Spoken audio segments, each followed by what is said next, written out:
vous attendiez-vous à rester si longtemps quand vous avez commencé à vous installer ici, place Édouard Herriot? Pas du tout, mais après, au bout d'un petit moment, on a compris que le combat allait être très dur et à long terme.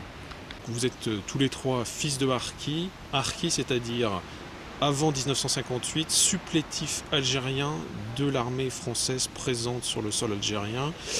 Après les accords d'Évian, après 1962, vos parents ont quel statut en France quand ils reviennent en France? Mais il leur donne le statut de rapatriés d'Algérie. Rapatriés. Voilà. Et Et des rapatriés de non-droit. à ce titre, certains sont effectivement accueillis dans des camps. Ils sont accueillis dans des camps, dans des conditions inhumaines, méprisantes. Vous dites que vous êtes prêt à aller jusqu'au bout, c'est-à-dire que si vous n'obtenez pas la reconnaissance officielle demandée d'ici un an, vous serez toujours là, dans un an. Moi, j'espère qu'on n'y sera pas. Et surtout que l'hiver va arriver bientôt. Et puis bon, je pense que, en espérant que on n'est pas loin du but à atteindre. Aujourd'hui, est-ce que la communauté harki vivote ou bien est-ce qu'elle se bat?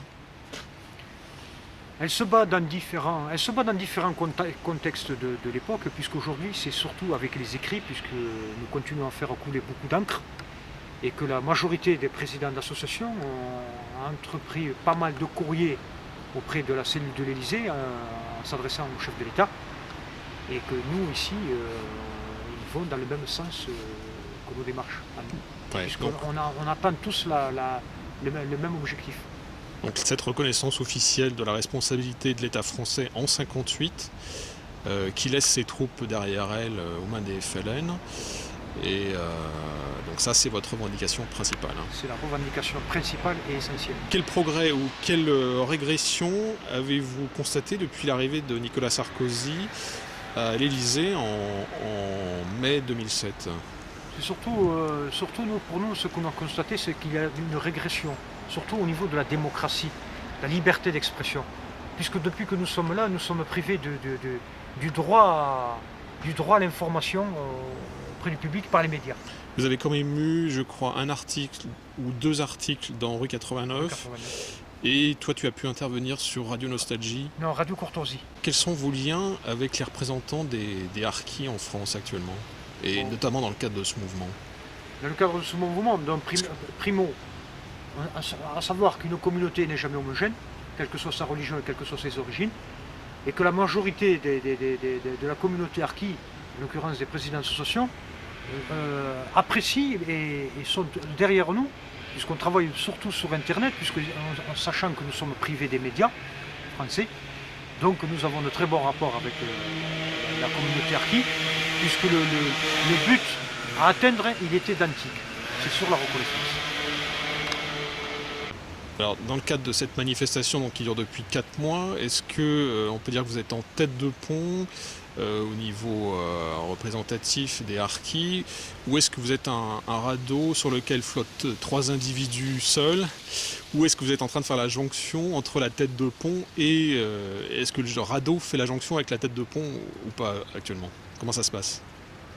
Alors, on est surtout la tête de pont, puisqu'on est les 3 protagonistes du mouvement depuis le 5 mai 2009. En quoi le respect de cet engagement qu'a fait Nicolas Sarkozy en mars 2007 lors de sa campagne est-il vital pour la communauté harki en 2009 aujourd'hui? Il est vital déjà primo à la mémoire de nos parents, en l'occurrence de nos pères, et que surtout vital pour qu'il faut régler une fois pour toutes et définitivement ce problème.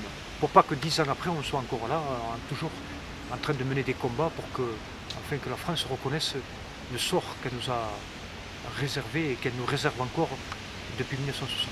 D'accord, il y a un aspect historique, il y a un aspect moral, mais est-ce que derrière cette demande de reconnaissance, il y a aussi des lois que vous entendez faire passer derrière et qui seront profitables à votre communauté actuelle? Il y a les lois sur les injures à l'égard primo, il faut qu'il y ait une loi qui soit votée, la loi de 1881, la loi de diffamation à l'égard des harkis sur les injures contre les harkis. Et il faut qu'il y ait une ordonnance aussi concernant la reconnaissance, une ordonnance qui soit prise par le gouvernement. C'est l'ordonnance de l'article 38 de la Constitution du 4 octobre 1958, la 5e République. D'accord. Et ça qui impliquerait quoi pour vous? Et une réparation morale et psychologique et matérielle.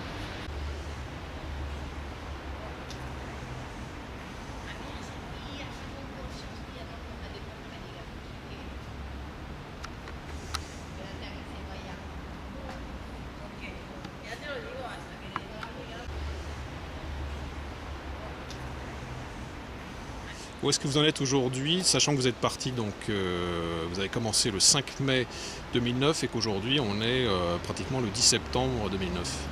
Mais nos demandes elles sont toutes rejetées et que aujourd'hui nous sommes dans voie de recours puisque nous sommes devant la Cour de cassation. Nous avons entrepris un pouvoir en cassation auprès du Conseil d'État. Êtes-vous en contact avec des représentants de l'État français actuellement, soit par le biais associatif, soit de par vos propres démarches, ou est-ce qu'il y a une personnalité française connue qui vous soutient actuellement? La seule personnalité française, c'est Marie-Georges Buffet, qu'on remercie, puisqu'elle nous soutient par un courrier qu'elle nous a transmis. Est-ce que vous siégez ici en toute légalité, place Édouard Herriot, depuis le 5 mai 2009? Jusqu'à ce jour, on siège en toute légalité. Les choses ont été faites en bonne et due forme. Nous commençons à rencontrer des difficultés auprès de la DOPC, en l'occurrence avec le commissaire divisionnaire, M. Demaret, puisqu'il refuse maintenant de nous signer la déclaration. Donc, Déclaration d'autorisation de manifester. Alors les forces de l'ordre pourraient-elles trouver un prétexte pour vous déloger, ou êtes-vous légalement indélogeable? Légalement, nous sommes indélogeables puisque nous sommes dans le droit et nous respectons les réglementations et que la réglementation et le droit de manifester fait partie d'un droit fondamental. Alors Abdallah, les plaintes que vous avez déposées contre Nicolas Sarkozy et son Premier ministre François Fillon, est-ce qu'on peut en parler plus ou est-ce qu'il vaut mieux pas en parler? Non, on peut en parler plus, on n'a rien à cacher. Alors, est-ce qu'elles sont constructives dans le cadre de votre démarche de reconnaissance officielle? Comment vous les envisagez, ces plaintes? Elles sont constructives et surtout c'est pour attirer leur attention et à l'occurrence le chef de l'État Nicolas Sarkozy concernant ses engagements qu'il avait pris lors de sa campagne électorale présidentielle. D'accord. Toujours donc dans un esprit constructif et dans le cadre légal que vous avez choisi pour l'ensemble de votre action en fait. Exact. Une plainte contre le président Nicolas Sarkozy, ça paraît étrange, mais c'est possible parce qu'il y a certaines conditions d'application. C'est-à-dire qu'on a impliqué la loi Brézacher. C'est que la loi Brézacher, c'est pour faire suspendre la prescription pénale. C'est-à-dire qu'il sera poursuivi à la fin de son mandat s'il n'est pas roué. D'accord, donc ça sera soit le prochain soit dans 3 ans, soit dans 7 ans. Soit dans 7 ans. Entendu. Alors le prochain rendez-vous, c'est le 19 septembre, place Édouard Herriot. Il y aura un rassemblement. Nous allons nous concerter pour préparer la journée du 25 septembre, qui est une journée nationale en hommage au harki. Où il y aura donc les officiels français, Voilà. les représentants de toutes les associations harki. Exact. Et alors, a priori, vous attendez quelque chose d'ici cette date de la part du gouvernement français. Vous avez des signes ou pas? Ben, nous, on n'a pas de signe, mais on espère qu'ils se prononceront et qu'on sera fixé le 25 septembre. C'est une date pour nous fatidique et que nous attendons avec impatience. Merci Abdallah et à bientôt. Merci.